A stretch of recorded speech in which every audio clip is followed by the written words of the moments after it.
Bom, gente, vamos então para a nossa segunda aula da matéria de teontologia. É a primeira matéria do nosso curso, né? Na qual estamos estudando a pessoa do nosso Deus. É, Na semana passada, a gente falou sobre o tema da revelação de Deus e aprendemos que Deus se revela a nós de duas formas principais. Ele se revela de maneira geral, ou seja, Deus se revelando a toda a humanidade através da criação e através da própria natureza humana. E vimos também que Deus se revela a nós de forma especial, que é quando Deus se manifestou à humanidade, ou se manifesta a algumas pessoas de maneira particular. Foi assim que Deus se revelou a Noé, a Abraão, Isaac, Jacó, Moisés, Israel, né? E a principal delas, sem dúvida, foi quando Jesus Cristo se fez carne e habitou entre nós, né? O próprio Deus se fez carne e habitou entre nós. Falamos aqui na semana passada também que, com base nas diferentes formas com as quais Deus se revela ao homem, o ser humano ele desenvolve suas próprias crenças relacionadas a esse Deus. Então, nós comentamos aqui sobre o animismo, falamos sobre o panteísmo, sobre o politeísmo, enoteísmo, deísmo e monoteísmo. São esses sistemas de crenças que nós explicamos aqui na semana passada. Nosso tema hoje vai ser sobre os nomes de Deus, tá? Os nomes de Deus. Nosso objetivo aqui é a gente entender essa questão relacionada à maneira como Deus se apresenta nominalmente. Antes de começar a explicar o assunto, eu já coloquei lá na nossa pastinha com os nossos livros esse livrinho aqui que eu deixo como recomendação para quem quiser se aprofundar mais, especificamente no tema da aula de hoje, tá? Deixa eu só. Calma aí. Pronto. Quem quiser se aprofundar ainda mais no tema de hoje, esse livro aqui pode ajudá-los, que é o livro Tetragrama, Teônimos e Nomina Sacra. É um livro que trata justamente dos nomes de Deus. Então vocês podem observar aqui, ó. Deixa eu só dar uma conferidinha aqui no sistema. Tá certinho. Vocês podem conferir nesse livro os diferentes nomes com os quais Deus se apresenta, os epítetos divinos. A gente vai comentar sobre alguns deles hoje, naturalmente. Tem aqui já no índice, ó, uma explicação bem interessante sobre questões relacionadas ao hebraico. E aí vem os nomes de Deus: Adonai, El Olam, El Elyon, né? Eloá, Elohim, El Shaddai, o tetragrama também, que nós vamos comentar daqui a pouco, com os seus respectivos derivados. Vamos falar também sobre isso aqui, a origem da pronúncia Jeová, Yahvé, Yahu, Yarro, Yerro. Enfim, vamos tratar desse tema hoje, porém, quem quiser se aprofundar ainda mais, esse livro pode ser uma ótima alternativa para vocês estudarem em particular em casa. E aí, qualquer dúvida, vocês sabem, só me chamar lá no WhatsApp que a gente vai se ajudando, tá? Bom, vamos então ao nosso tema de hoje, falar aí sobre o nome de Deus. E aí, por que que é importante nós falarmos sobre o nome de Deus? Uma que periodicamente a gente recebe uma visitinha de um grupo religioso, as famosas testemunhas de Jeová, que quando vão à nossa porta, uma das perguntas que elas fazem é: qual é o nome de Deus? Aí você, na sua inocência, responde: o nome de Deus é Deus. É aí que eles começam o proselitismo deles, explicando que o nome de Deus não é Deus, que isso é apenas um título, que o nome, na verdade, é Jeová. E aí vem com uma lista de versículos sobre a necessidade de conhecer o nome Jeová. Então, é importante a gente aprender sobre esse assunto também para poder dialogar com esses grupos religiosos. Porém, não apenas isso, né? Nós também precisamos estudar sobre o nome de Deus Porque toda atitude que nós temos em relação ao nome de Deus, na verdade, nós temos em relação à própria pessoa de Deus, tá? Vou citar aqui alguns versículos só para vocês entenderem do que eu estou falando. Por exemplo, quando a gente pega aí, ó, Salmo 5, versículo 11. O que que o salmista diz aqui, ó? Salmo 5, versículo 11. Mas alegrem-se todos os que confiam em ti, exultem eternamente, porquanto tu os defendes, e em ti se gloriem os que amam o teu nome. Olha aqui, ó, o salmista fala sobre pessoas que amam o nome de Deus. Amar o nome de Deus não é amar uma palavra que o identifique, é amar o próprio Deus. Olha outro verso, ó, Salmo 29, versículo 2. Dai ao Senhor a glória devida ao seu nome, adorai o Senhor na beleza da sua santidade. Dai ao Senhor a glória devida ao seu nome. Então a gente também glorifica o nome do Senhor. Glorificar o nome do Senhor é glorificar o próprio Deus. Outro versículo, ó, Salmo 105, versículo 1. Louvai ao Senhor e invocai o seu nome. Invocar o nome do Senhor é a mesma coisa que invocar o próprio Deus. Quando a gente vai aqui, ó, Apocalipse, não, desculpa, Malaquias. Malaquias, capítulo 4, versículo 2, o profeta diz: Mas para vós que temeis o meu nome, nascerá o sol da justiça. Ou seja, a Bíblia então fala sobre glorificar o nome do Senhor, amar o nome do Senhor, temer o nome do Senhor, adorar o nome do Senhor, né? Todas essas atitudes que a Bíblia fala que nós devemos ter em relação ao nome de Deus, significa também ter em relação ao próprio Deus, tá? Ou seja, não são atitudes relacionadas a uma palavra, são atitudes relacionadas à pessoa de Deus, só que de forma figurada a gente diz que são atitudes relacionadas ao nome de Deus, como invocar o nome do Senhor, tá? Isso também significa, portanto, que as atitudes negativas que nós temos em relação ao nome de Deus, nós temos, na verdade, em relação ao próprio Deus.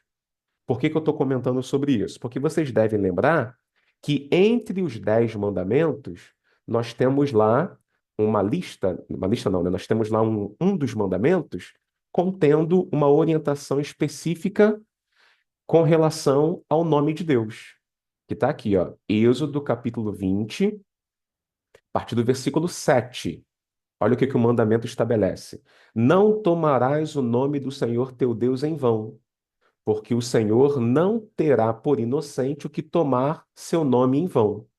O texto aqui está falando que a gente não pode tomar o nome do Senhor em vão. E aí, para a gente entender esse mandamento, a gente precisa entender aquilo que eu acabei de explicar, que qualquer atitude que se tem em relação ao nome de Deus é uma atitude que se tem em relação ao próprio Deus. Então, adorar o nome de Deus é adorar a Deus. Invocar o nome de Deus é invocar a Deus. Temer o nome de Deus é temer a Deus.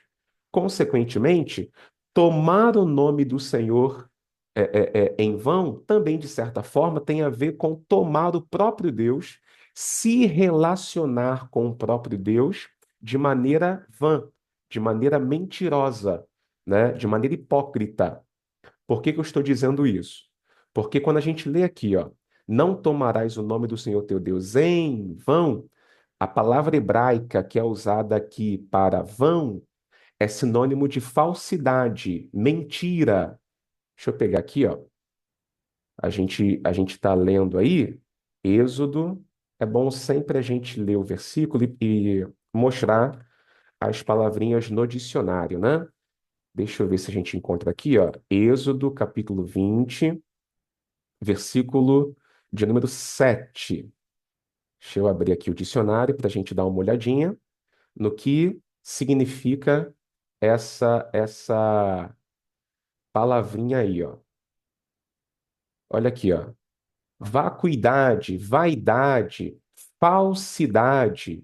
Esses são os significados da mesma palavra hebraica que é usada lá em Êxodo capítulo 20, versículo 7, né? Logo, quando a Bíblia fala para não tomar o nome do Senhor em vão, literalmente é não leve o nome de Deus para mentira, não leve o nome de Deus para falsidade.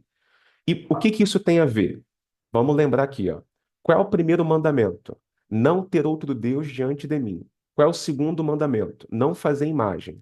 Ou seja, os dois primeiros mandamentos ensinam a gente não adorar falsos deuses, tá? Não ter outro Deus e não fazer imagem. Ou seja, nós não devemos adorar a outros deuses, a falsos deuses. Agora, da mesma forma que precisamos não adorar a falsos deuses, nós devemos adorar o verdadeiro Deus com a devida reverência, com o devido temor, com o devido respeito, né? É aí que entra o mandamento de não tomar o nome do Senhor em vão.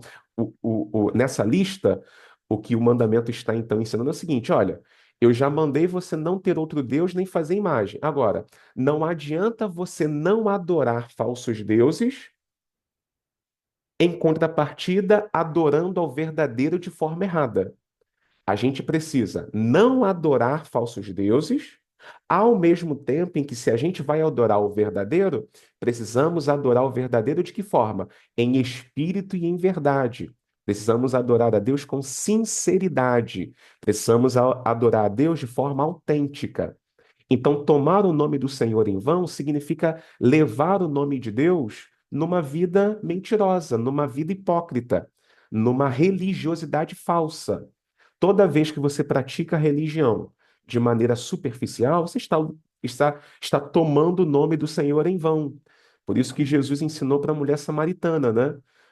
O que que Jesus comentou com ela? Olha, a verdadeira adoração não é nem em Jerusalém, nem em Samaria, porque a hora vem em que os verdadeiros adoradores adorarão o Pai em espírito e em verdade. Ou seja, é um culto sincero. Isso tem a ver com não tomar o nome do Senhor em vão. Isso lembra, inclusive, a oração do próprio Pai Nosso. Mateus, capítulo 6, versículo 9. Qual é a primeira coisa que Jesus manda fazer quando a gente invocar o Pai?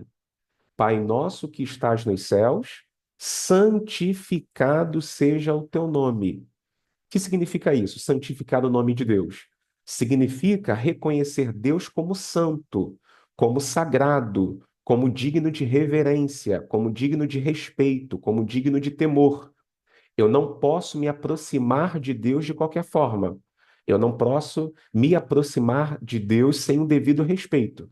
Se eu me proponho adorar ao Deus verdadeiro, eu preciso adorá-lo da maneira que ele exige, que é com retidão, santidade e integridade, tá? Então, essas são as informações iniciais aí sobre a importância de a gente falar sobre o nome de Deus. A gente está falando sobre um dos mandamentos e estamos falando da própria oração do Pai Nosso que Jesus ensinou. Vocês vão notar que eu vou desenvolvendo a aula, né, tocando aqui nos assuntos, e vou deixar para o final para a gente abrir espaço para quem tiver dúvidas, algumas questões aí para perguntar, tá?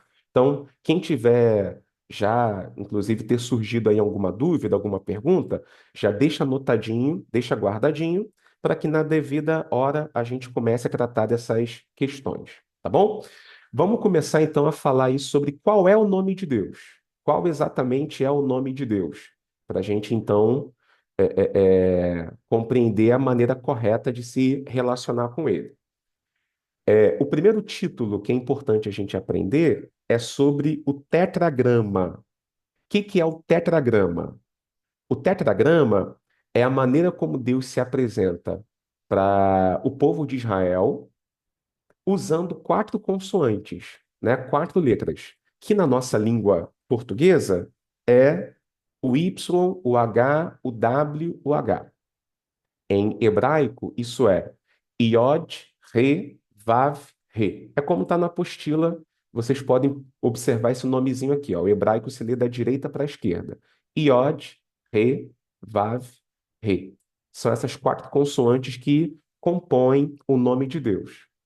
Quando que surgiu esse nome? Ou quando Deus se revelou com este nome? A gente encontra um episódio importante sobre isso lá em Êxodo capítulo 3, versículo 14. Êxodo 3, versículo 14. Quando Moisés pergunta para Deus qual era o nome dele, respondeu Deus a Moisés: Eu sou o que sou. Disse mais: Assim dirás aos filhos de Israel: Eu sou, me enviou a vós. Essa expressão aqui, ó, eu sou o que sou, em hebraico, é essa expressãozinha aqui. Fica tranquilo que vocês não precisam dominar o hebraico agora, tá? Mas só presta atenção aí na explicação. Em hebraico, é essa expressão aqui, ó. O que o texto diz é: Vayomer Elohim el Moshe, ou seja, e disse Deus a Moisés: Erie Asher Erie, ou seja, eu sou o que sou. Eu sou o que sou. Então aqui está a, a expressão com a qual Deus se apresentou. Eu sou o que sou. O que ele quis dizer com isso? Eu sou o que sou. Eu sou o que sou indica que Deus é autossuficiente,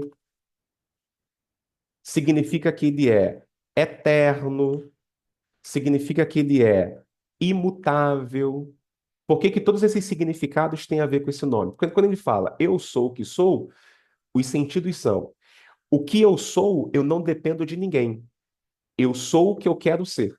Eu sou por eu mesmo. Então isso indica a sua autossuficiência. Eu sou também remete à sua eternidade.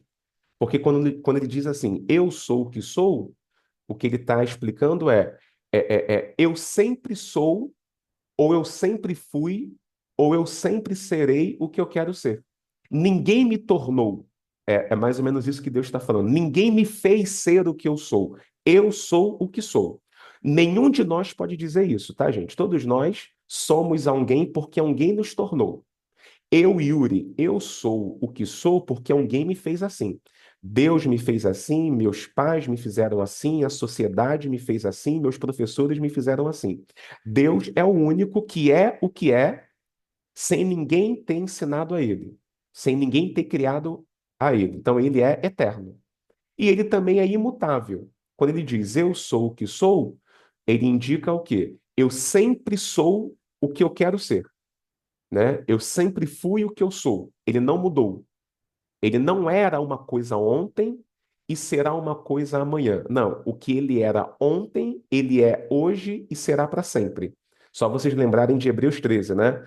É, é, é, Jesus Cristo é o mesmo ontem, hoje e será para sempre. Hebreus 11, 8. Ó. Jesus Cristo é o mesmo ontem, hoje e eternamente. Isso lembra também Apocalipse, capítulo 1, Apocalipse capítulo 1, lá por versículo 8, ó. O que era, há de vir, ou seja, o que é, o que era, o que há de vir. O Todo-Poderoso, ele é sempre o mesmo. O que era, o que é e o que há de vir, tá? Então, esse nomezinho aqui, que a gente não sabe qual é a pronúncia, esse nomezinho, ele se refere à maneira como Deus se apresentou. O eu sou o que sou, né? Tem a ver com o verbo ser em hebraico, que é o verbo hayá. Ele é o que é. Essa é a ideia, né?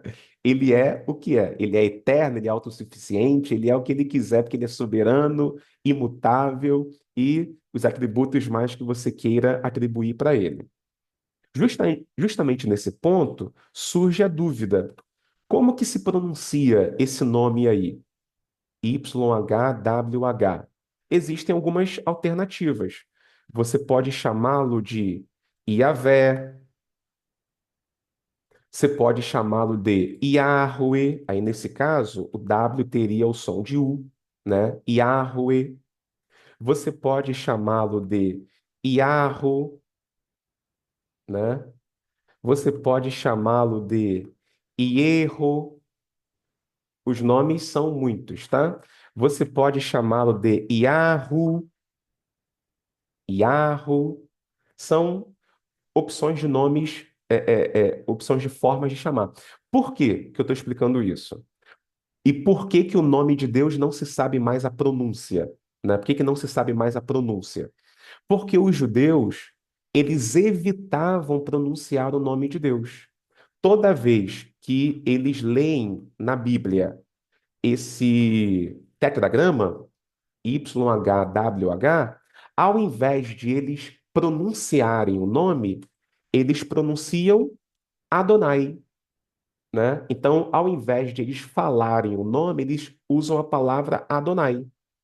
Com isso, a palavra, a pronúncia do nome de Deus se perdeu. Então, hoje, ninguém sabe exatamente qual é essa pronúncia. Evidentemente, alguns estudiosos, como eu apresentei alguns exemplos agora há pouco, alguns estudiosos têm as suas hipóteses, tá? Mas não se sabe qual é a pronúncia original. É nesse contexto que nós precisamos explicar a questão do Jeová. Jeová não é a pronúncia correta do nome de Deus, tá? Por que que não é a pronúncia correta do nome de Deus? Eu vou mostrar um slidezinho aqui, só para ficar claro. Deixa eu abrir aqui rapidinho, só um instante. É, a gente vou tentar explicar aqui bem rapidinho, não vou me prolongar nesse assunto, porque, como é uma questão um pouco técnica, quem não tem habilidade com o hebraico pode se sentir um pouco deslocado. Então, eu vou tentar só ilustrar aqui rapidinho por que que surgiu o nomezinho Jeová, né? A pronúncia, na verdade, né? A pronúncia Jeová. Ela tem a ver com o fato de os judeus não pronunciarem o nome de Deus, substituindo-o pela pronúncia Adonai. Ó, pronto, tá? Vai aparecer aí para vocês agora? Vai aparecer para vocês agora um slidezinho. Pronto. Vocês estão vendo aí três palavrinhas, né? O tetragrama, aí temos aqui, ó, Adonai, temos aqui o Hashem. Hashem significa o nome, tá? Hashem é o nome. Como os judeus não podiam pronunciar o nome de Deus, para não correrem o risco de pronunciá-lo em vão, o que que eles faziam? Eles falavam o nome Adonai, né? Falavam Adonai no lugar. O que que aconteceu? Para que eles não se esquecessem disso, eles pegaram as vogais do nome Adonai e colocaram lá no tetragrama, para que toda vez que eles lessem a palavra, eles lembrassem de pronunciar Adonai. Vocês podem observar aqui, ó, não precisa ser expert em hebraico, não, tá? Vocês podem perceber que nós temos aqui as consoantes, ó, o Aleph, o Dalet, o Nun. Tá vendo esse tracinho aqui embaixo com dois pontinhos? Isso aqui é o Hatef Patá. Tá vendo esse pontinho aqui em cima? Isso aqui é o Rolen, que faz o som do O. Tá vendo essa cruzinha aqui embaixo? Isso aqui é o Kametz. Isso aqui faz o som de A. O que que os judeus fizeram? Pegaram esses sinais, tá vendo, ó? Como os pontinhos foram lá para cima, lá para o nome do Senhor. Ó, as três vogais foram lá para cima. Com que objetivo? Apenas para lembrar qual era o nome. Só que do jeito que ficou escrito, formou essa palavrinha aí, ó. Iehová. Iehová. É de Iehová que vem a nossa pronúncia Jeová.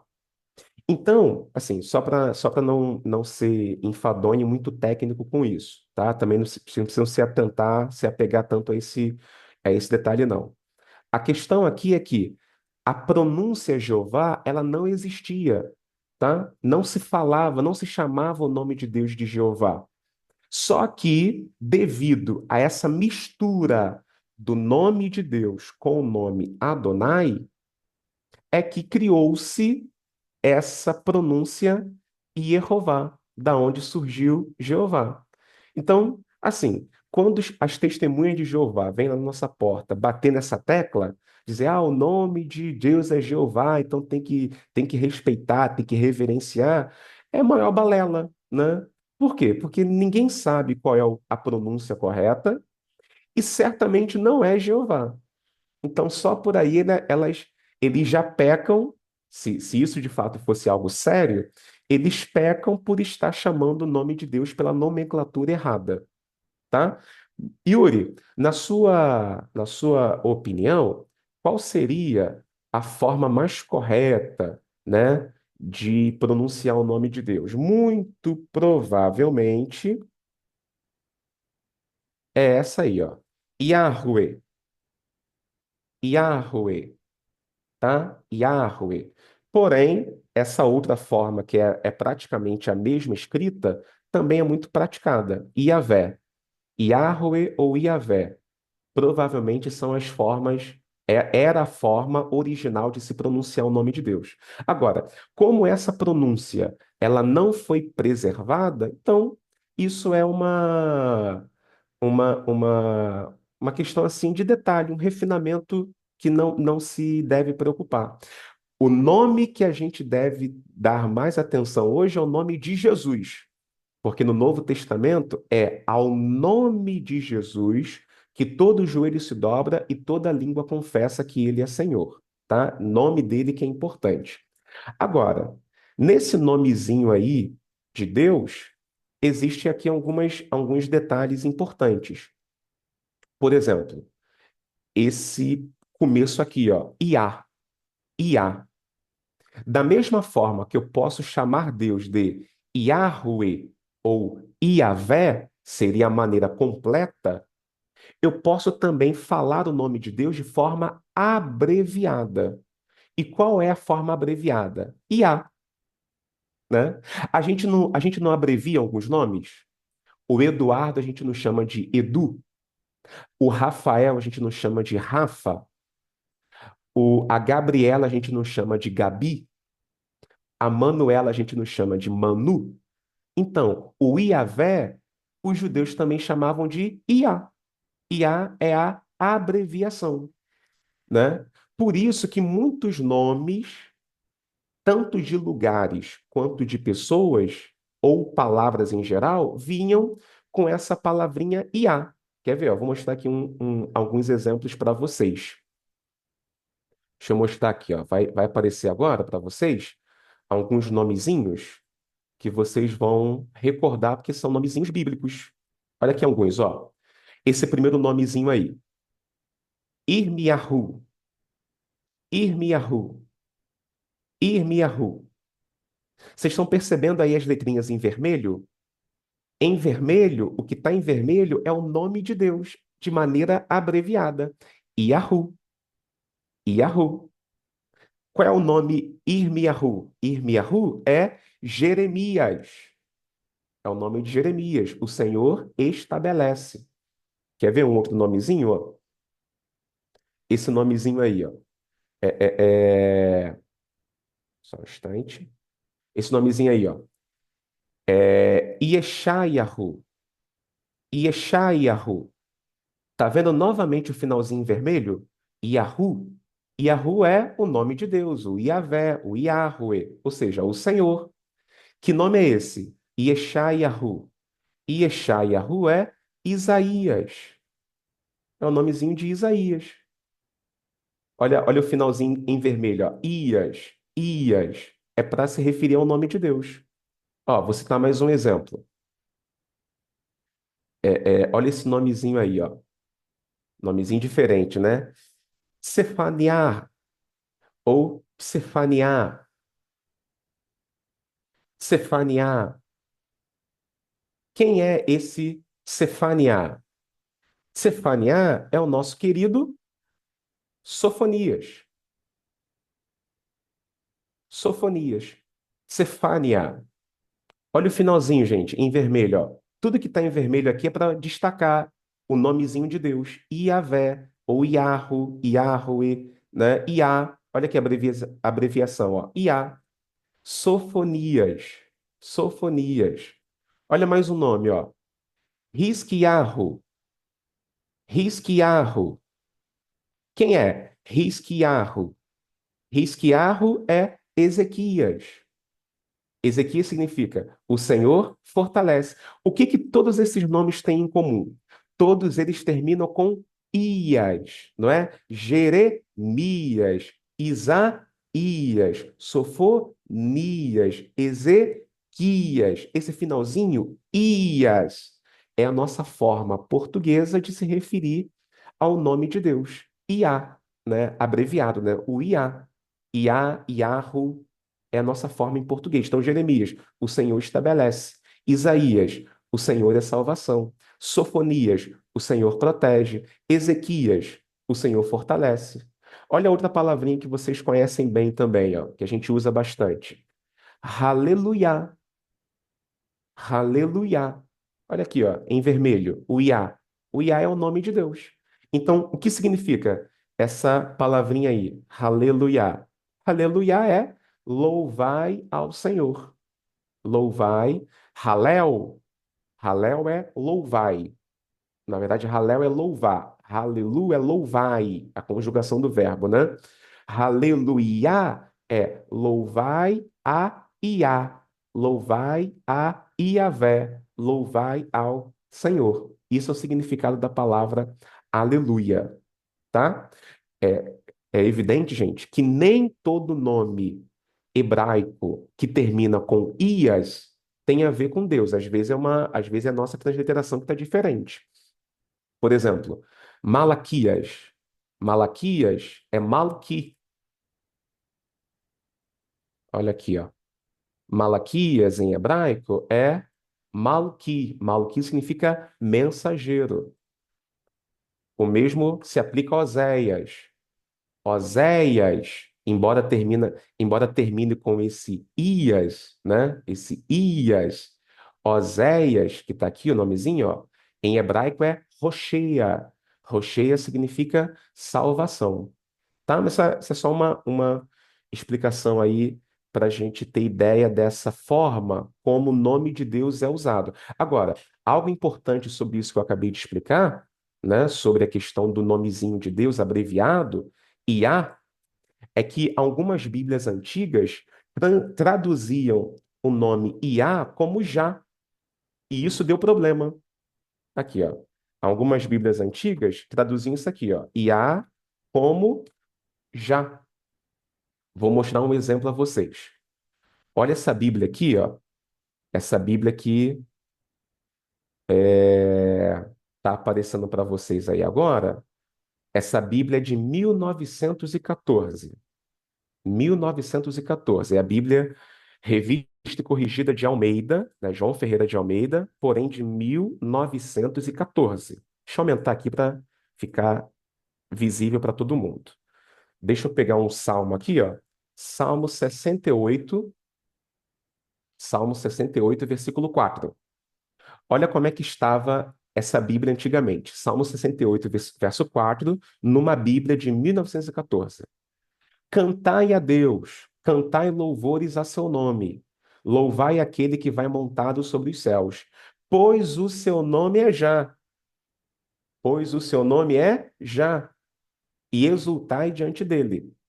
Aqui vocês observam que o Já até está com H para poder indicar que é a abreviação do nome de Deus. Só que esse Já foi confundido com o advérbio. O advérbio, você sabe a palavra já também é um advérbio, né? Já. E aí criou-se a ideia, muitas pessoas, muitos pregadores, inclusive, faziam essa aplicação dizendo: o nome, o nome do Senhor é já. Mas eles falavam isso com que sentido?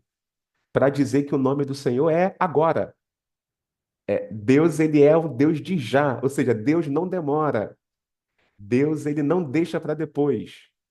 O nome de Deus é já, então o nome de Deus é agora. Inclusive, tem uma música que é tipo essa aqui, ó. Deixa eu voltar aqui uma página no YouTube. Tava tocando ela aqui agora. Olha essa canção aqui da Raquel Silva. Seu nome é já. Seu nome é já. Não vou executar a música toda não, tá? Mas olha a letra, ó. Olha a letra. Quando o gigante levantou, Ele estava lá. porque Por quê? Por que que ele estava lá? seu nome é Porque já. seu nome é Já. Ou seja, por que que ele estava lá? Porque seu nome é Já, né? Porque ele não atrasa, ele não chega em outro momento, ele chega logo, ele é Já, né? Ele é Já. Só que não é esse o sentido do nome de Deus aí. Quando se usava a forma abreviada, a abreviação Iá, é no sentido de que Deus tem um nome completo, né? Yahweh ou Yahvé, só que se chamava ali pela forma abreviada, que é a forma Iá, tá? Bom, desses nomezinhos, gente, desse tetragrama que nós aprendemos aí, o Yahweh, que a partir de agora a gente vai fazer que nem os judeus, né? A partir de agora, toda vez que aparecer o tetragrama, nós vamos falar Adonai, tá? Toda vez que aparecer o tetragrama, você já sabe, nós vamos falar Adonai. Decorrente desse nomezinho, se formaram o que nós chamamos de epítetos divinos. O que são os epítetos? São títulos que se atribuem a Deus para se referir ou para fazer alusão a alguma coisa que ele faz. Então, nós temos aqui alguns nomes, ó. Adonai Shalom. O que é o Adonai Shalom? O Senhor é paz, né? Quem deu esse nomezinho aí para Deus foi Gideão. Lembra quando Deus se apresentou para Gideão? Quando o anjo do Senhor falou com Gideão, na verdade? Olha aqui, ó. O Senhor lhe disse: Paz seja contigo, não temas, não morrerás. Aí, porque Gideão ficou tranquilo pelo fato de o anjo ter cumprimentado ele com a paz, não, o Senhor ter cumprimentado ele com a paz, então ele disse: O Senhor é paz. Adonai Shalom. O Senhor é paz. Olha outro nomezinho aqui, ó. Adonai Nissi. O que é Adonai Nissi? É o nomezinho que Moisés deu para Deus quando ele venceu os amalequitas. Êxodo 17:15. E Moisés edificou um altar e chamou o seu nome: O Senhor é minha bandeira. Adonai Nissi. O Senhor é minha bandeira. O que significa isso? O Senhor é minha bandeira. Bandeira é algo pelo qual eu luto. É uma causa. A minha bandeira é a minha causa, é a minha motivação, né? É o meu reino, é pelo que eu luto. Então, quando ele fala, o Senhor é a minha bandeira, é nós guerreamos pelo Senhor e o Senhor luta por nós. Nós somos o exército de Deus. É essa a ideia dessa expressão aí, Adonai Nissi. Outro nome, ó, Adonai Roferra. Adonai Roferra. Roferra é o Senhor que te sara. Esse nomezinho aqui, vocês vão ouvir muito as pessoas falarem de outra forma.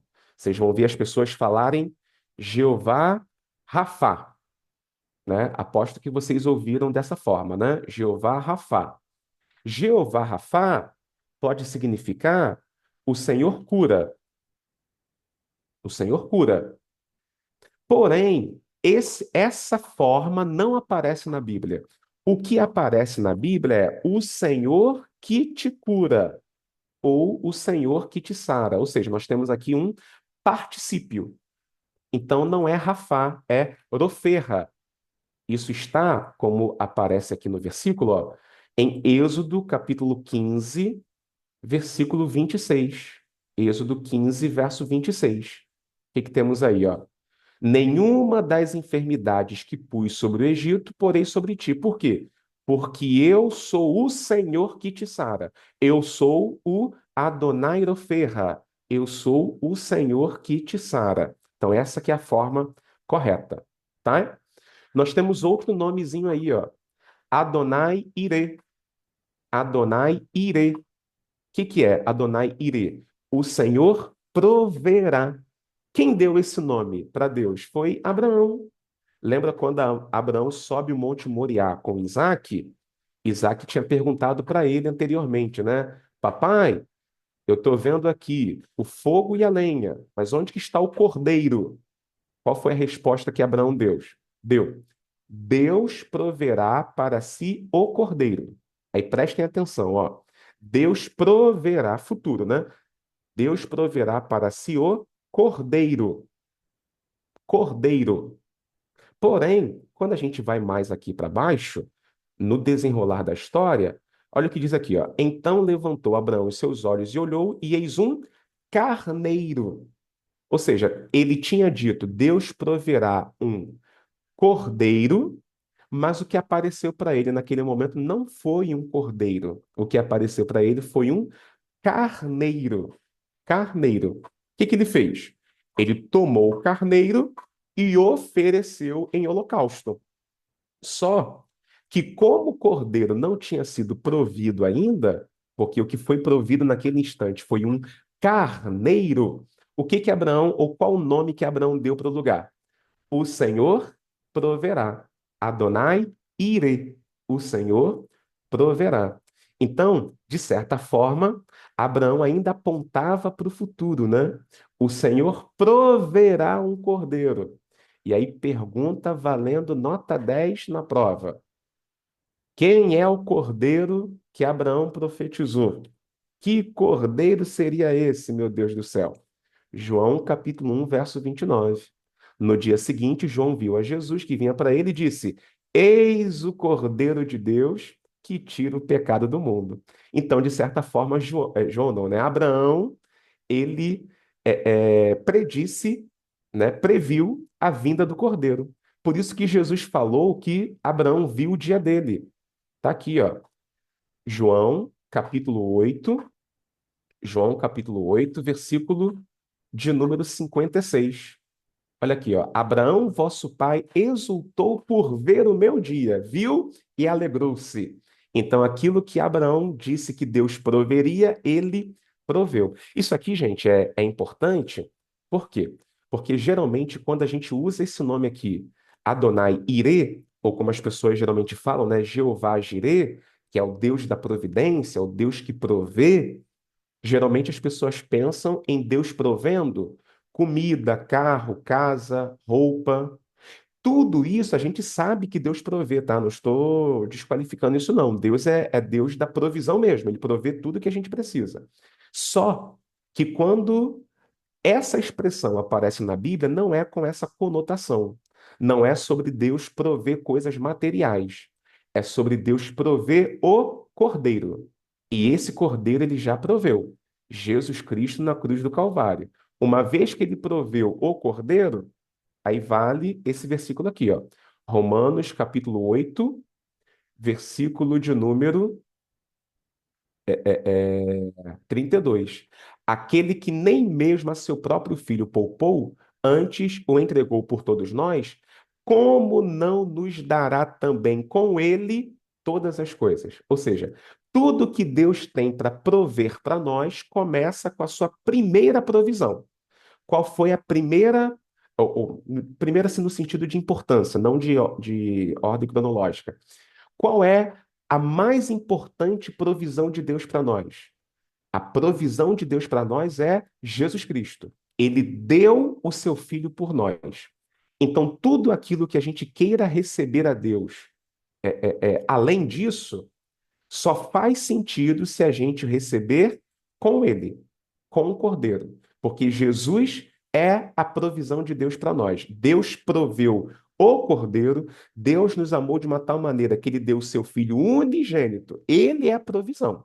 Então, o que eu tenho que esperar de Deus, principalmente, é a salvação em Cristo. Deus pode me dar casa, carro, emprego, Deus pode me dar tudo isso, mas essa não é a principal provisão dele. A principal provisão de Deus é a salvação, e ele já proveu isso através de Cristo. Qualquer outra coisa a mais que eu queira receber tem que estar vinculada à pessoa de Jesus, que é a provisão maior, tá? Então, esse é o sentido aí de Adonai Ire. Outro nomezinho, ó. Adonai Tsevaot. Adonai Tsevaot. Adonai Tsevaot é o Senhor dos Exércitos. O Senhor dos Exércitos. É uma expressão que aparece muito na Bíblia, né? Quem é que não lembra, por exemplo, dos serafins cantando Santo, Santo, Santo é o Senhor dos Exércitos. Agora, de que exércitos ele é Senhor?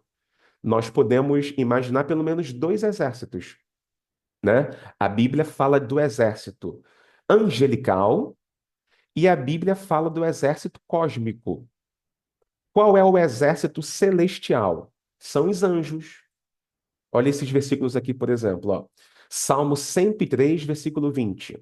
Bendizei ao Senhor, anjos seus, magníficos em poder. Tá vendo? Ó? Anjos seus, magníficos em poder, que cumpris as suas ordens, né? E obedecendo a voz da sua palavra. Aí no 21 diz: bendizei ao Senhor todos os seus exércitos, vós, ministros seus.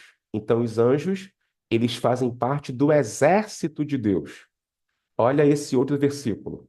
Salmo 148, versículo 2. Louvai-o todos os seus anjos, louvai-o todos os seus exércitos. Então, quando a Bíblia fala que ele é o Senhor dos exércitos, primeiro, ele é o Senhor dos exércitos angelicais. Os anjos fazem parte do exército de Deus. Agora, Deus também é o Senhor dos exércitos cósmicos. O que é o exército cósmico? São os astros, as estrelas, né? A Bíblia também chama os astros de exércitos. Olhem esses versículos aqui, ó. Deuteronômio, capítulo 4, versículo 19. Não levantes os teus olhos aos céus e veja o sol, a lua, as estrelas e todo exército dos céus. Olha Isaías 40, 26. Levantai ao alto os olhos e vede quem criou estas coisas, quem produz por conta o seu exército, ou seja, os astros. Então, quando a Bíblia fala que Deus é Senhor dos exércitos, ele é Senhor dos anjos e ele é Senhor do cosmos.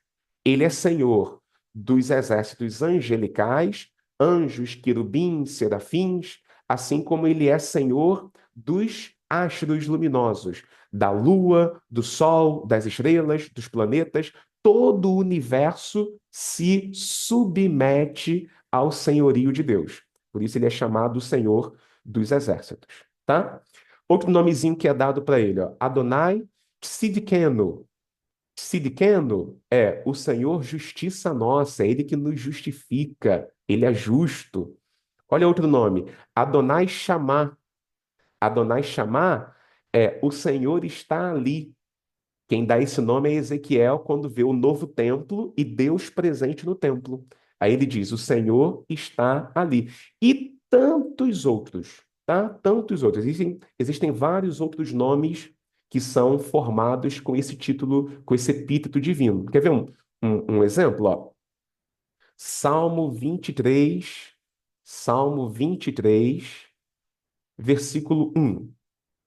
Olha o que diz aí, ó. Salmo 23, versículo 1. Só explicando para quem entrou depois, eu estou desenvolvendo o assunto completamente, aí no final eu vou abrir o espaço para quem tiver dúvidas, perguntas ou comentários, tá? Então, quem quiser comentar qualquer coisa, vai só anotando que aí depois a gente abre espaço para isso. Olha aqui, ó, Salmo 23, versículo 1. O Senhor é o meu pastor, nada me faltará. Como que é isso em hebraico? Né? Tá aqui, ó.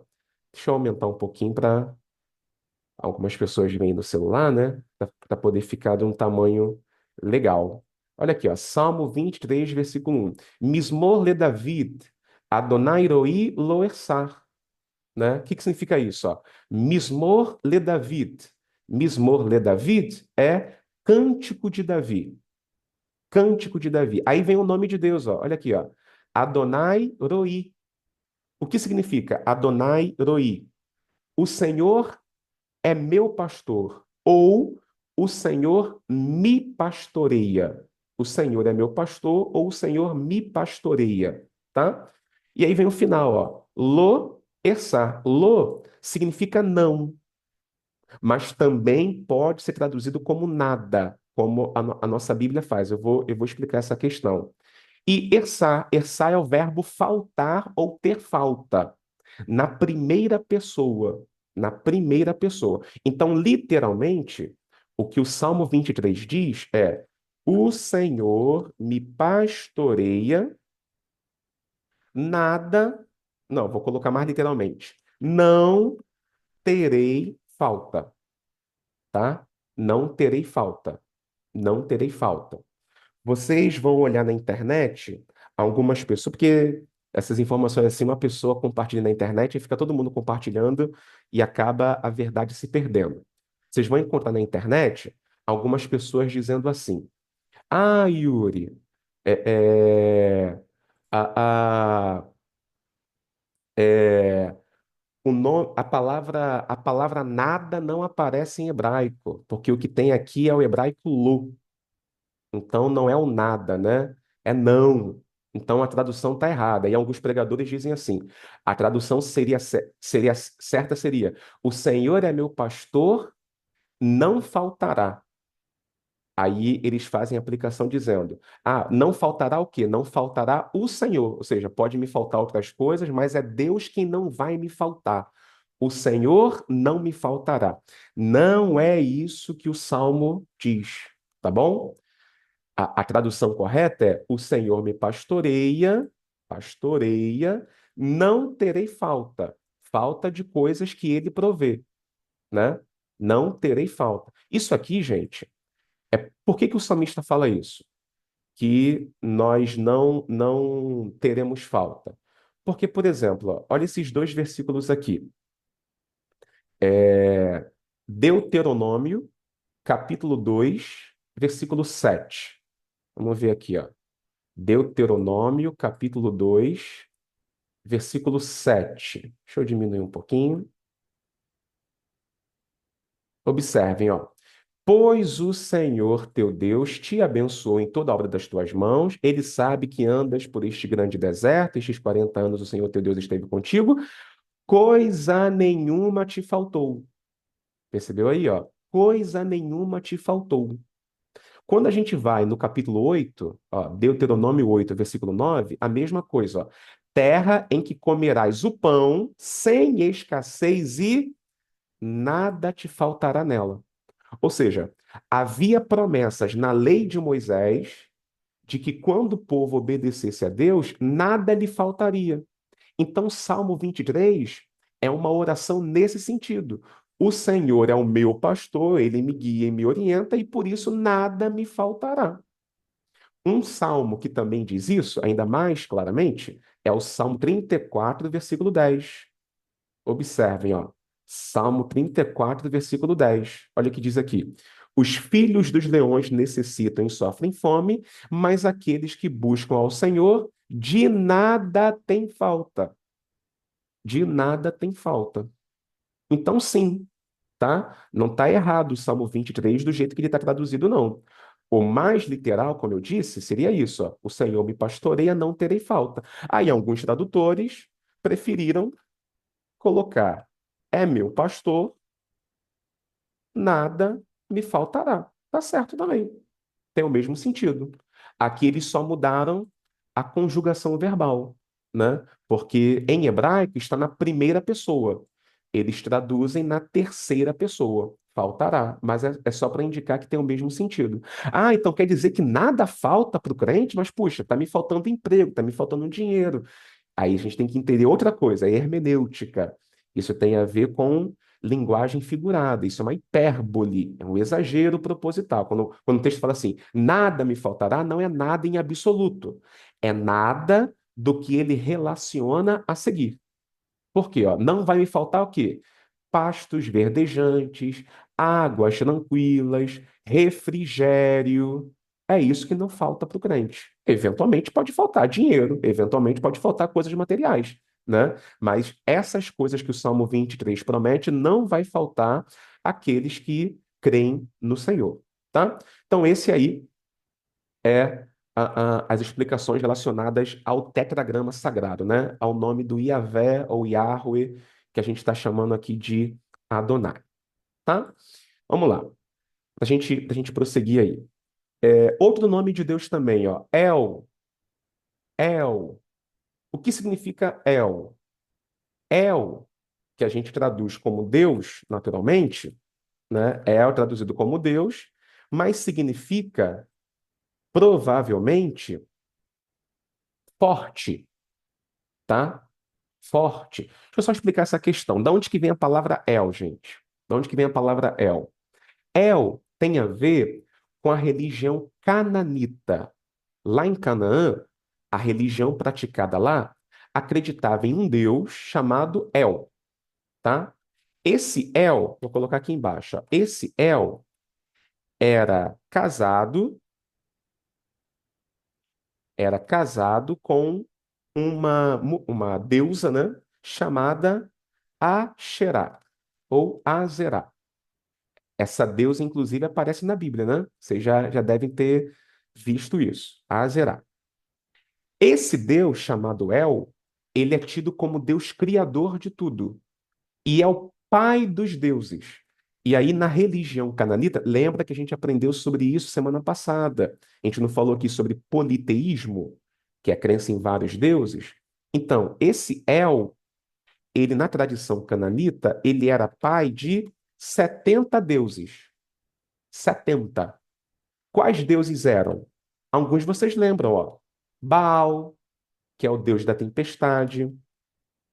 Astarote, mas quem? Dagon, né? Dagon, mas quem? É, deixa eu ver se eu lembro aqui de mais algum. Ian, Ian, Ian é o deus do mar. Ian é o deus do mar. Que mais? Shapach, Shapach é o deus sol, tá? Ele era pai de 70. Isso aqui eu só tô, tá percebendo aí que eu só tô dando uma lista. Podia citar outros, ó. Anat, Mote. Mote é o deus do submundo dos mortos. Anat é o deus da guerra, né? É o deus é a deusa da guerra. Baal é o deus da tempestade, deus da chuva. E por aí vai, tá? São deuses atribuídos a El. Os israelitas, então, tomaram para si esse nomezinho aqui, para se referir também ao seu próprio Deus, como o El da tradição judaica, né? Como um Deus criador de tudo. Então, esse nome também aparece na Bíblia, se referindo ao nosso Deus, só que ele aparece mais nisso aqui, ó, nomes próprios, como Gabriel. Lembra do que eu expliquei há pouco sobre os nomes Isaías, Jeremias, né? Ezequias, né? Ou seja, esses nomes não aparecem com uma nomenclatura ali relacionada à divindade? Então, isso, gente, só para dar um nome técnico para isso, a gente chama isso de nomes teofóricos, tá? Nomes teofóricos. O que é um nome teofórico? Nome teofórico é todo nome de pessoa que possui o nome de Deus no nome. Então, Isaías, Jeremias, Ezequias, eles não possuem o nome de Deus ali dentro do nome? Então, qualquer nome que tenha o nome de Deus é chamado de nome teofórico. Tá aqui, ó, Tel, para se referir a Deus. Nessa lista com El, nós temos esses nomes aqui, ó. Gabriel, o que que é Gabriel? Homem de Deus. O que que é Emanuel? Deus conosco. O que que é Elias? Olha que curioso. Elias junta as duas coisas. Junta as duas coisas. Olha aqui, ó. Elias. Elias é El, né? Ou Eli mais Ias. Eli mais Ias. Aí dá Elias, né? É evidente que eu estou explicando aqui a forma aportuguesada. Eli, o que significa Eli? Ó, El é meu. Desculpa, El é Deus. O I no final é o pronome possessivo, meu. Então Eli é meu Deus, ou Deus meu. O que que Jesus falou na cruz, gente? Eli, Eli, lema sabachthani, né? Eli é Deus meu, ou meu Deus, meu Deus. E o Ias? Ias é aquilo que a gente viu, né, agora há pouco, que é o sufixo que termina, né, o nome de Jeremias, Isaías, Sofonias. O que que é isso? É o Senhor, né? Iavé. Então, meu Deus é Iavé. Ou meu Deus é o Senhor. Ou o Senhor é meu Deus. Esse é o significado do nome Elias, tá? E isso também tem, ó, em outros nomes, que a gente chama de topônimos. O que que é topônimos? São os nomes de lugares, né? Então, olha aqui, ó. Betel. O que significa Betel? Betel é casa de Deus. Penuel. Penuel significa o quê? Face de Deus. Esses dois nomes quem deu foi Jacó, né? Betel. Jacó dá esse nome quando vê a escada com o anjo subindo e descendo. E Penuel ele dá esse nome quando ele tem um encontro com Deus lá no Val de Jaboque. Aí ele teve face a face com Deus. Então Penuel é face de Deus. Jezreel, né? São alguns dos nomes. E se a gente colocar a memória aqui para trabalhar, a gente vai lembrar de vários outros. Ó, Rafael, poderia, Rafael. O que significa Rafael? Ó, se vocês prestarem atenção na explicação que eu dei lá do nome do Adonai Roferra, o Senhor que cura, já deu para saber aqui, que significa Rafael. O que é Rafa? Rafa é cura. El, Deus. Então, Rafael é Deus cura. E por aí vai, ó. Samuel, ouvido por Deus, ou Deus ouve. Miguel, quem é semelhante a Deus? Daniel, Daniel é Deus é meu juiz. Ou seja, todos esses nomezinhos aí terminados com El é para poder apontar alguma coisa relacionada ao próprio Deus, tá? E além dos nomes próprios que se usa com essa palavra, nós temos naturalmente também os epítetos divinos. Da mesma forma que tem, ó, Adonai Shalom, Adonai Sidkeno, Adonai Roi, é, Adonai Shammah, beber uma aguinha aqui. Ou seja, da mesma forma que existem os nomes de Deus que se formam com Adonai, existem os nomes de Deus que se formam com El. Então nós temos aqui, por exemplo, ó, El Elyon. O que é El Elyon? Deus Altíssimo. Ou seja, um Deus que está acima de todos. El Shaddai. O que significa El Shaddai? El Shaddai aqui tem uma curiosidade, porque ninguém sabe ao certo o que significa esse nome, El Shaddai. Embora a maioria das Bíblias traduza esse nome como Deus Todo-Poderoso ou Deus Onipotente. Olha aqui, ó. Por exemplo, Gênesis 17:1. Eu sou o Deus Todo-Poderoso. Anda em minha presença e ser perfeito. Eu sou o Deus Todo-Poderoso. Eu sou o El Shaddai. Esse nomezinho aparece no Salmo 91. Olha aí, ó, Salmo 91. Aquele que habita no esconderijo do Altíssimo, a sombra do Onipotente descansará. Só que não se sabe exatamente o que significa a palavra El Shaddai. Não se sabe. Shaddai pode vir do verbo Shaddad, que é destruir. Tem Shaddai, pode vir da palavra hebraica Shadaim, Shadaim, que significa seios, peitos. Pode sim, pode se referir ao Deus da abundância, Deus da fertilidade. Pode ser. Pode vir da palavra hebraica Shadé, que é campo. Pode vir da palavra hebraica Shadum, que é montanha. Então seria Deus da montanha. Não se sabe. Por isso, gente, que algumas Bíblias não traduzem a palavra Shaddai. Algumas Bíblias preferem apenas transliterar. Quer ver? Vou mostrar um exemplo a vocês da Bíblia de Jerusalém. Quem tiver a Bíblia de Jerusalém em casa, pode procurar aí o Salmo 91, para vocês verem como que o tradutor da Bíblia de Jerusalém usou, né, ou traduziu o nome El Shaddai. Quer ver, ó? Vou mostrar uma fotinha aqui para vocês, já dá para vocês visualizarem. É isso aí, ó. Olha o Salmo 91 na Bíblia de Jerusalém. Olha aí, ó. Essa foto que eu estou mostrando aí agora é justamente a Bíblia de Jerusalém. Como é que tá aí, ó? Quem habita na proteção do Altíssimo pernoita à sombra de Shaddai. Por que que o tradutor não colocou aí onipotente, todo-poderoso? É porque não se tem certeza de qual é exatamente o significado da palavra. Por isso que preferem colocar como Shaddai. Convencionalmente, a gente fala que El Shaddai tem a ver com Deus Todo-Poderoso, tá? E outros nomes, ó.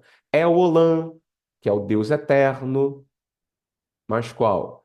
El Gibor, que é Deus forte. Lembra de Isaías 9:6?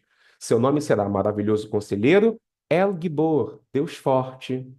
El Caná, Deus zeloso. Eu sou Deus zeloso, disse o Senhor, né? El Roi, quem dá esse nome é a Agar, né? Quando Deus se encontra com ela, né? Quando o anjo fala com ela lá no deserto, ela fala: O Senhor que me vê. Deus me vê, é o Deus da minha vista aqui, ó. Tu és o Deus que me vê. Daí que vem o nome El Roi. O Senhor me vê, né? Deus me vê, né? Deus vê a mim. Tá? Então, são essas explicações relacionadas ao nome El. E por fim, mas não menos importante, nós temos o primeiro nome de Deus que aparece na Bíblia, que é o nome Elohim. Elohim é o plural de Eloar, que também significa Deus. Só que, curiosamente, a palavra Elohim, ela não é singular, ela é plural, tá? Plural. Então, literalmente, Elohim não seria Deus, seria deuses, no plural, tá? Só que esse plural nós chamamos de plural majestático. Que é o plural majestático? Quando uma pessoa é muito importante, nós não usamos para se referir a ela um pronome no singular, nós usamos um pronome no plural. Por exemplo, se eu quero falar com um rei, o rei é uma figura muito importante, né? O rei é muito importante. A gente fala Tua Majestade? Não, seria o certo, né? Tua Majestade. É um rei, é uma pessoa, então poderia falar Tua Majestade.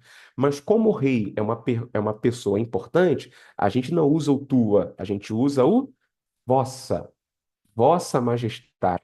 Quando eu falo com o Papa, eu poderia falar Tua Santidade. Mas como o Papa é uma figura muito importante, então é Vossa Santidade. E assim vai, Vossa Excelência, né? Vossa Senhoria, enfim, quando eu quero me referir a uma pessoa, mesmo no singular, mas essa pessoa ela é muito importante, nós usamos palavras no plural. Assim é Elohim, tá? Elohim, por que que eu disse que é o primeiro nome de Deus na Bíblia? Porque é o que aparece em Gênesis 1:1. No princípio criou Deus os céus e a terra, né? No princípio criou Deus os céus e a terra.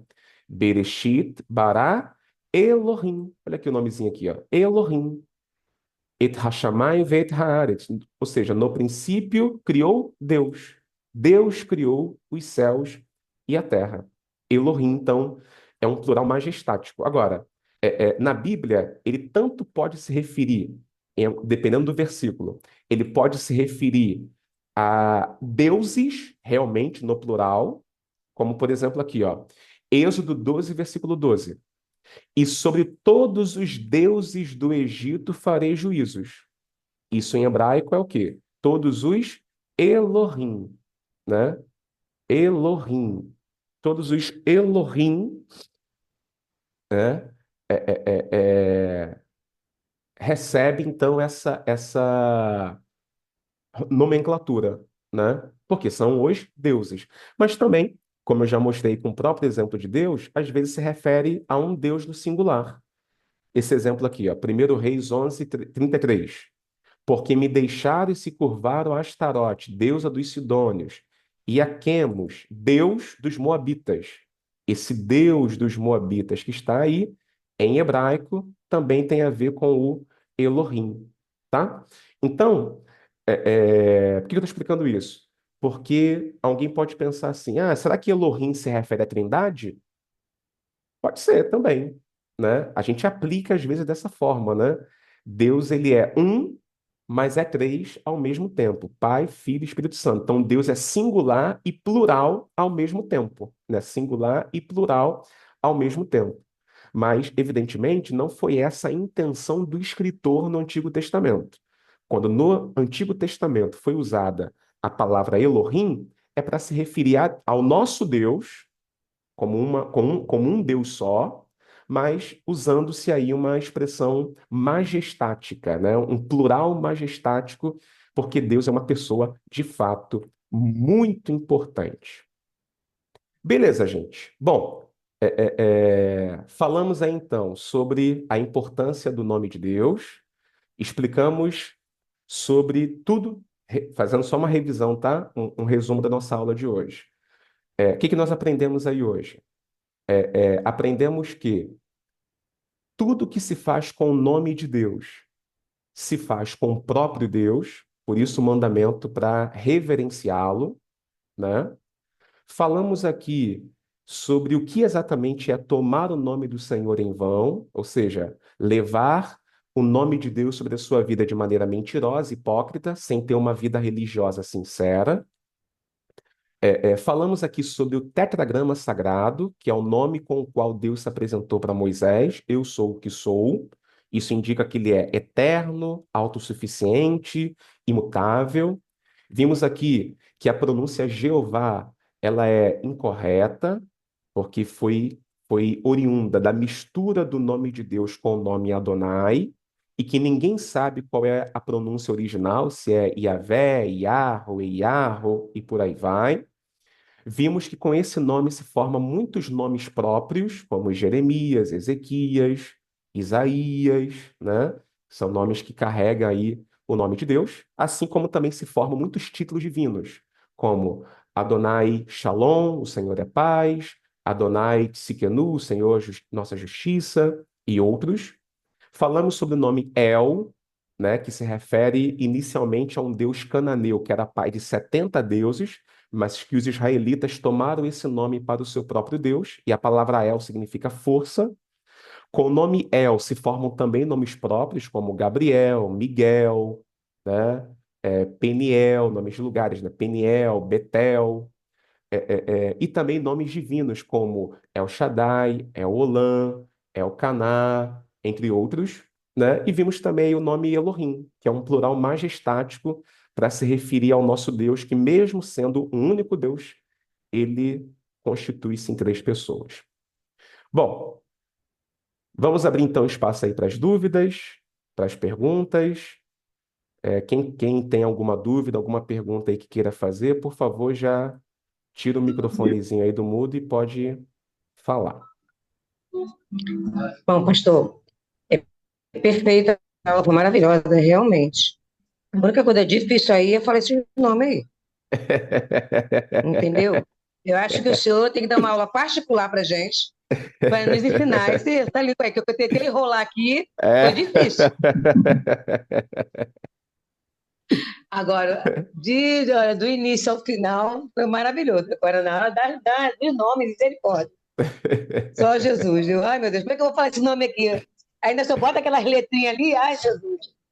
Quer É uma melhor você fazer dica? uma aula particular. Eu tô aqui, hein? Uma dica, canta aquela musiquinha do Kleber Lucas. Gire, o Eu Deus da não sei. minha provisão. Já ajuda. Mas daí ele fala Jeová Jireh, Jeová Shalom, Shalom, né? Aí a gente não vai botar o Jeová, vai botar isso que o senhor falou aí. Entendeu? Então, assim, se o senhor Aí o quiser dar uma aula cantor, particular, eu tô dentro. aí o cantor usa a licença poética, né? É verdade. Mas, olha, você tá de parabéns. Mais uma vez. Eu vou fazer só uma perguntinha. Assim, com relação ao nome, a gente vê muito meme, pastor. Assim, meme não, né? Nem sei se é meme. Muito post a respeito do nome de Deus ligado muito à respiração. É como se você fosse respirar, Conversa né? fiada. Então, é isso que eu queria saber, se isso ali não tem nada a ver, né? Por isso que Nada a ver. até ele, quando lançou, até eles falam o seguinte, que é o respirar, né? E que quando soprou, colocou Deus para dentro do homem, né? Então isso não tem nada a ver realmente, né? Não, não, isso é forçação de barra. É para dar glória a Deus mais alto. Mas não tem fundamento isso, É, não. gostei de Glória a Deus mais alto. E outra coisa é que o senhor comentou do Já também. Eu já vi pregação com Já, Já? né? Já. Já vi pregação com Já. É, exato. Isso aí, olha, depois que a gente estuda, não começa a estudar, a coisa fica complicada na igreja, né? Porque assim, você não tem. Mas você fica realmente um pouquinho de beriano porque não tem jeito, porque você ouve certas coisas, você vê que aquela forçação de barra, de encaixar, né? Eu acho que assim, eu quero falar sobre um Deus que vem rápido. Ah, descobri que em algum lugar eu vi Deus do já. Aí pega aquela versão, lê, não tem como contestar, porque está escrito, né? Lá, e você fala ainda amém. A pessoa ainda fala amém, porque não tem como contestar um negócio desse, né? Mas eu já vi pregação e não foi de pastorzinho, não, foi de pastor, até um pastorzinho médio, e que usou essa versão para adequar a mensagem dele. Mas Adequar o é o Deus argumento do já, dele, né? Sim, aquele que sim. vem. Não sei nem se colocou fundo musical aquele louvor que você colocou aí. Não lembro. Mas que fez, fez. Ah, e outra coisa, aquele nome do Senhor em vão, até anotei aqui. Quando a gente fala assim, ai meu Deus, ou então tem pessoas que falam assim, ai meu Jesus. Assim, isso que é jogar o nome do Senhor em vão. Mas isso foi até mais profundo, né? Que é um caso de você estar sabendo realmente quem você está usando. Seria isso também jogar o nome do Senhor em vão? Quando Não, você veja usa bem, expressões, essas, assim, essas expressões que a gente usa são interjeições, né? São exclamações assim de susto, de surpresa, e na Bíblia isso, também mas a tem. gente usa. Na Bíblia também tem Então, mas a gente essas usa, ai meu expressões, Deus, né? Ai, ai meu meu Deus, Jesus, verdade, tem. mas meu Não Jesus. é um uso em vão, não. Um uso em vão, sabe o que eu vejo? Um uso em vão? Por exemplo, aqui do lado do meu condomínio, tem uma lojinha, um mercadinho que vende rações. Que vende rações, né? De cachorro, Uhum. de animal em geral. Qual é o nome da loja? O nome é esse aqui, ó. Iavé Tchau. Rações. Cara, Iavé Rações. meu Aí, Deus. poxa, você colocar o nome de Deus numa loja que vende comida para cachorro, não fica de bom tom, tá? Eu não vou julgar o camarada. Às vezes o camarada, na cabeça dele, está tentando homenagear Deus. Aí só Deus que pode julgar o que há no coração dele. Mas certamente isso não é um uso apropriado. Ele está colocando o nome de Deus Uhum. numa coisa que não convém. Aí imagina, por exemplo, olha como é que isso é em vão. Vamos supor que essa empresa, a Iaver Rações, ela seja processada por um funcionário. Aí vai chegar lá no Isso. processo, o juiz vai dizer, a ação de fulano de tal contra a Iaver E a Rações. ver. Está colocando o nome de Deus numa É. situação que não combina. Não, Tira o nome de Deus dessa eu acho que mentira. eu acho que ele deve ter feito hebraico antes de teologia. É, Eu pode acho. ser, pode ser. Né? Ele fez hebraico, quer usar. Isso Ou então aí, isso aprendeu na aí. internet, Ai, né? Sim, Jesus. Aí quer usar, né? E deve ter sido, não sim, tem outra Ai, sim. coisa. Jesus. E a outra perguntinha que eu botei aqui, não tem culpa que você botou no final e vai uma atrás da outra. Olha só, o eu sou, o senhor falou no caso da imutabilidade de Deus, né? Sim. Assim, Deus não muda, né? E é muito utilizado o eu sou como assim, ele é o que você precisa que ele seja, né? E assim, isso é perigoso, né? Eu acho. Porque quando você fala imutabilidade de Deus, assim, ele é o que ele é imutável, não muda, né? Ele é o que ele é, não tem um, né? Intocável, imutável, ele é soberano, tem todas as qualidades, todos atributos dele. Não muda, aqueles atributos não mudam. Mas a utilização do eu sou Deus é para você o que você precisa. Aí junta com aquela coisa do Salmo 23, eu acho, né? Então Deus vai ser para mim o que eu preciso e de repente hoje eu quero um Deus de paz e Deus quer me forjar na guerra, não tem jeito. Então, É, o que ele não vai acontece? ser para mim hoje um Deus de paz. Deus não vai ficar se moldando aos meus interesses, E né? isso está Assim, moldando, isso aí, esse tipo moldando. de expressão depende do contexto, né? Cada pessoa, ela usa uma determinada frase dentro de um contexto. É, eu posso É, dizer que Deus é tudo que eu preciso no sentido de que, de fato, tudo aquilo que eu preciso, que eu necessito, Deus eu encontro em Deus, né? Por isso que Jesus falou, por exemplo, que ele é Uhum. o pão da vida, porque ele é a maior satisfação das necessidades humanas. Tudo que o homem, tudo de mais íntimo e profundo que o ser humano precisa está em Deus, né? Por exemplo, como Isso. o salmista fala, como o cervo brama pelas águas, assim a minha alma suspira por Deus. Então, nesse sentido, realmente, tudo que a gente precisa a gente encontra em Deus. Agora, realmente tem que tomar cuidado para não soar a frase com a ideia de que Deus ele se modela à minha necessidade, né? Ao meu interesse, na verdade, né? Eu quero um Deus que cure, né? Quero um Deus que cure. Sim, meu Deus cura? Sim, meu Deus cura. Ele tem poder para curar? Sim. Sim, tem poder para curar. Agora, Uhum. não necessariamente ele vai curar todas as pessoas. Tem situações, Isso tem aí. pessoas que Deus usa a enfermidade para recolher a pessoa. Eliseu Isso morreu aí. doente, gente, né? Eliseu morreu doente. É. Tem tantos personagens da Bíblia que morreram doentes também. Então, a doença, às vezes, Deus usa para recolher a pessoa. Então, para aquela pessoa que está doente, mas está numa doença em que Deus está usando a situação para recolhê-la, Deus não vai ser para ela o curador, né? Deus vai Isso. trazer para ela conforto, não cura. Então, Deus é o que É. você precisa. Só que a sua necessidade, às vezes, nem você sabe. Porque a gente acha que precisa de uma Uhum. coisa, mas Deus precisa de outra, né? Então, é só essa questão que Então, precisa ponderar. então, exatamente é isso. É o eu sou sendo utilizado não de Deus para nós, né? Mas da gente para Deus, né? Eu vou moldar esse Deus é como você falou, para as minhas necessidades, para o meu querer. Então, o meu Deus hoje é o meu Deus da provisão. E às vezes Deus está usando o deserto mesmo, está Pois é, usando todas as tribulações, tudo, né, para poder propósito dele. Então, o eu sou, cadê o eu sou aí? Aí você não vê a cura, acha que Deus perdeu a capacidade de curar. Não, Deus não perdeu a capacidade de curar. Ele simplesmente não quer te curar e ponto. Então, o eu sou aí pega muito com esse Salmo 23.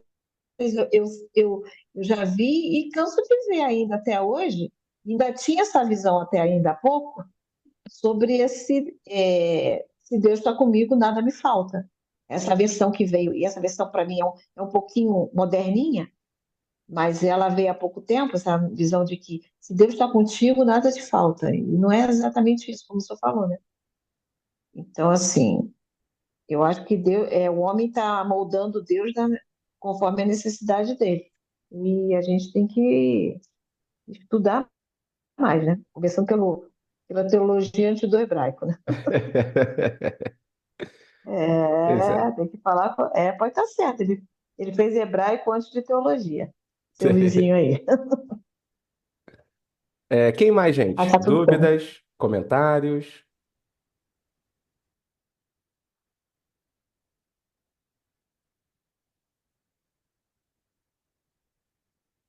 Pessoal novo que está chegando, não fica com vergonha, não, tá, gente? Quiser comentar alguma coisa, fica à vontade, tá? Deixa eu só ler, aproveitar que o microfone está mudo, deixa eu ver a questão aqui do que a Fabiana perguntou no chat. Essa apropriação do El, oriundo de um deus pagão, me impressionou por ter sido aceito e até mesmo pregado pelos judeus. Sim, o que acontece? A gente tem que lembrar que os judeus, eles crescem dentro de um contexto religioso. Então é natural que eles associariam as crenças deles com as crenças dos povos que o cercavam. Vamos imaginar assim: imagina um judeu encontrando com um pagão. Aí vão conversar sobre Deus. Aí imagina o pagão falando assim para o judeu. O judeu pergunta: vocês creem no quê? Aí o pagão fala assim: olha, nós cremos num Deus que está acima de tudo, que é o Criador de todas as coisas, que é poderoso, que é o Pai de tudo, que é a origem de tudo. Aí, imagina um judeu ouvindo isso. Ouvindo isso, o judeu ia falar assim: ué, mas isso aí é igual ao meu. O meu Deus também, o meu Yahvé também é assim. Criador, Pai de tudo, soberano. Eu também creio nesse Deus. Mas peraí, qual é o nome do seu Deus? Que o meu é Yahvé. Aí o cananita podia falar: olha, esse Deus que a gente acredita, que está acima de tudo, a gente chama de El. Aí o que que o judeu podia pensar? Ah, então o que para vocês é o El, para nós é como o Yahvé, tem os mesmos atributos. O poder, é evidente, né? Tem suas nuances diferentes, mas tem essas semelhanças. Então, se um judeu quer explicar sobre a sua religião para eles, para aquele povo cananita, seria muito natural que o judeu falasse: olha, o meu Deus, o Deus que a gente crê, é como o El de vocês. E aí, nessa, o nome El passa a ser atribuído ao Deus de Israel também, tá? Então, todas as religiões estão sujeitas a isso, tá, gente? É muito natural a gente quando a gente convive com religiões diferentes, a gente lidar com semelhanças, proximidades e acabar chegando à conclusão que às vezes a gente crê na mesma coisa, só que com nomes diferentes. E aí, quando se descobre isso, acaba havendo uma aglutinação. Beleza? Faz muito sentido, Yuri. Obrigada pelo esclarecimento. E eu achei interessante porque parece muito com o discurso de Paulo, né? Quando Ao Deus chega desconhecido. ao Deus desconhecido, né? Que vocês adoram sem saber. Obrigada.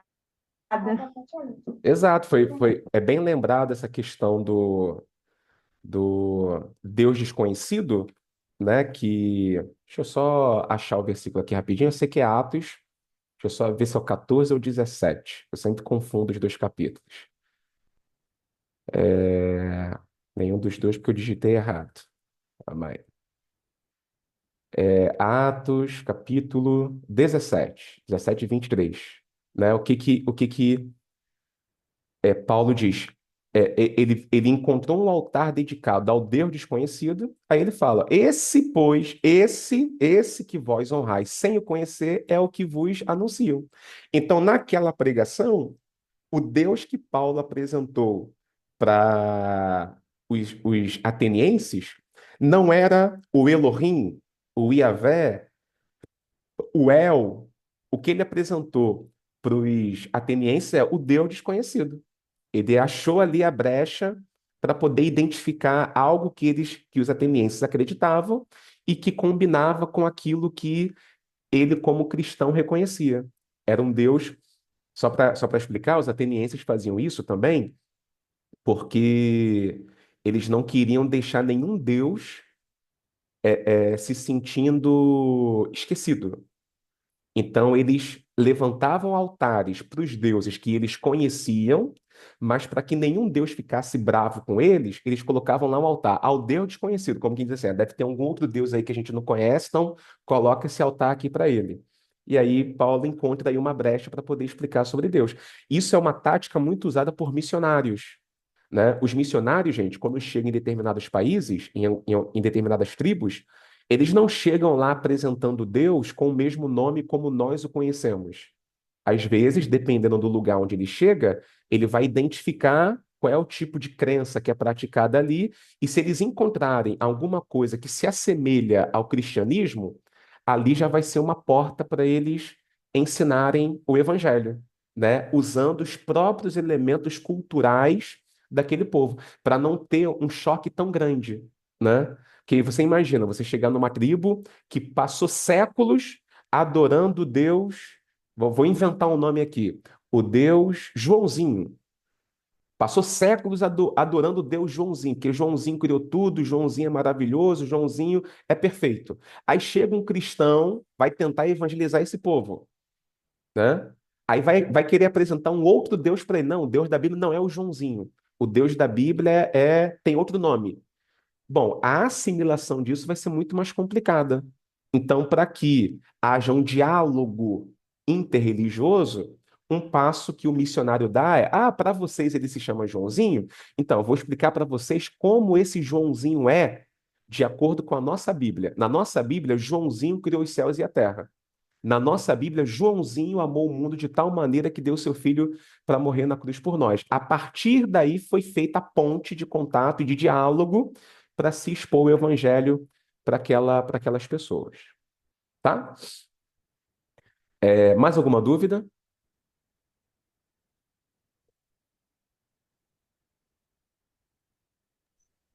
Para mim, nenhuma, tá tudo ótimo. Beleza. Se não há, então, gente, vamos encerrar por aqui. Espero que vocês tenham gostado aí de mais um encontro nosso. Semana que vem a gente continua. O próximo tema que nós vamos abordar vai ser sobre os atributos de Deus.